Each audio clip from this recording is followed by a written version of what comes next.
610 gram തൂക്കവുമായി 6-ാം മാസത്തിൽ പിറന്നു വീണ കുരുന്ന് ഇന്ന് ചരിത്രം തിരുത്തിക്കുറിക്കുകയാണ്.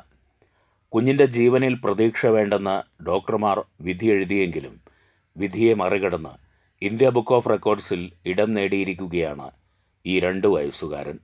തൃശൂർ അളഗപ്പാനഗർ സ്വദേശി ശ്രേയസാണ് അതിജീവനത്തിൻ്റെ പാതയിലൂടെ അഭിമാനമായി മാറിയത്. ഓക്കെ, സ്റ്റാർ എടുത്തു കൊടുത്തേ. സ്റ്റാർ എടുത്തു കൊടുക്ക്. കൊടുക്ക് കൊടുക്ക്. ഒക്ടഗോൺ എടുത്തു കൊടുത്തേ. സ്റ്റാർ ഒക്ടഗോൺ കൊടുക്ക. നീ സ്റ്റാർ ഒക്ടഗോൺ കൊടുത്തേ വേഗം. Very good. ഒക്ടഗോൺ കൊടുക്ക്. നമ്മുടെ പ്രധാനമന്ത്രിയുടെ പേരെന്താ? മുഖ്യമന്ത്രിയുടെ പേരെന്താ? നമ്മുടെ രാഷ്ട്രപതിയുടെ പേരെന്താ? ഓക്കെ. 2 വയസ്സ് തികയുമ്പോൾ ശ്രേയസ് തിരുത്തിക്കുറിച്ചത് വിധിയെ മാത്രമല്ല, ചരിത്രം കൂടിയാണ്. 14 ജില്ലകൾ, 7 ഭൂഖണ്ഡങ്ങൾ, 10 രാജ്യങ്ങളുടെ പതാകകൾ, ദിവസങ്ങൾ, പഴങ്ങൾ, പച്ചക്കറി തുടങ്ങി ഇംഗ്ലീഷ് അക്ഷരമാല വരെ മനഃപ്പാടമാണ് ശ്രേയസിന്. ഇന്ത്യയുടെ രാഷ്ട്രപതിയെയും പ്രധാനമന്ത്രിയെയും കേരളത്തിൻ്റെ മുഖ്യമന്ത്രിയെയുമൊക്കെ ഈ 2 വയസ്സുകാരന് പരിചിതം.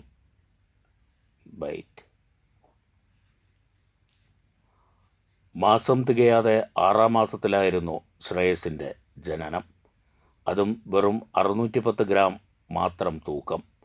ജീവൻ തന്നെ നിലനിൽക്കുമോ എന്ന് പോലും ഉറപ്പില്ലാത്ത അവസ്ഥയിലൂടെയാണ് കടന്നുപോയതെന്ന് ശ്രേയസിൻ്റെ അമ്മ കാവ്യ പറയുന്നു. എന്നാൽ തളരാതെ അമ്മ മനസ്സിൻ്റെ കരുത്തുകൊണ്ട് കാവ്യ അവനെ ജീവിതത്തിലേക്ക് മടക്കിക്കൊണ്ടുവന്നു.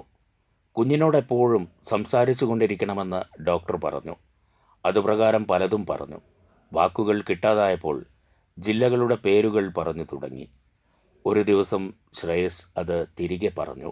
അങ്ങനെ ഓരോ അറിവും അവന് അമ്മ പകർന്നു നൽകിയപ്പോൾ അവനത് മനഃപ്പാഠമാക്കി പകരം സമ്മാനിച്ചത് ഇന്ത്യ ബുക്ക് ഓഫ് റെക്കോർഡ്സ് ആയിരുന്നു. വെറും 610 ഗ്രാമിലാണ് എനിക്ക് കിട്ടിയത് അവനെ. അപ്പം അതിൻ്റെതായിട്ടുള്ള ബുദ്ധിമുട്ടുകൾ ഉണ്ടായിരുന്നു. അവന്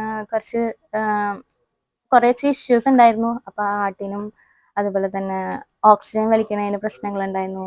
ബ്ലഡിൽ ഇൻഫെക്ഷനും കാര്യങ്ങൾ, അങ്ങനത്തെ കുറേ പ്രശ്നങ്ങളായിട്ടാണ് വന്നത്. ഒന്നാമത് അറിയാം, നോർമൽ പ്രീമച്ചുവർഡ് ബേബീസ് ആകുമ്പോൾ കുറേ ഇഷ്യൂസും കാര്യങ്ങളൊക്കെ ഉണ്ടാവും. അപ്പോൾ ഡോക്ടർ ഒട്ടും പ്രതീക്ഷിക്കരുത്, അവനിൽ നിന്നൊന്നും പ്രതീക്ഷിക്കരുത് എന്ന് പറഞ്ഞ ഒരു സമയം ഉണ്ടായിരുന്നു ഞങ്ങൾക്ക് മുന്നിൽ.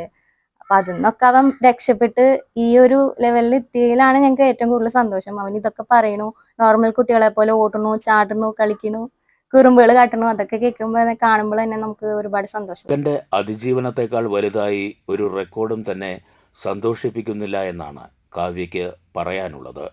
ഇന്ന് ശ്രേയസ് നാടിനും വീടിനും അഭിമാനമായി മാറുമ്പോൾ അതിജീവനത്തിൻ്റെ പാതയിലെ ഓരോ താളുകളും ഓർത്തെടുത്ത് പങ്കുവയ്ക്കുകയാണ് ഈ കുടുംബം.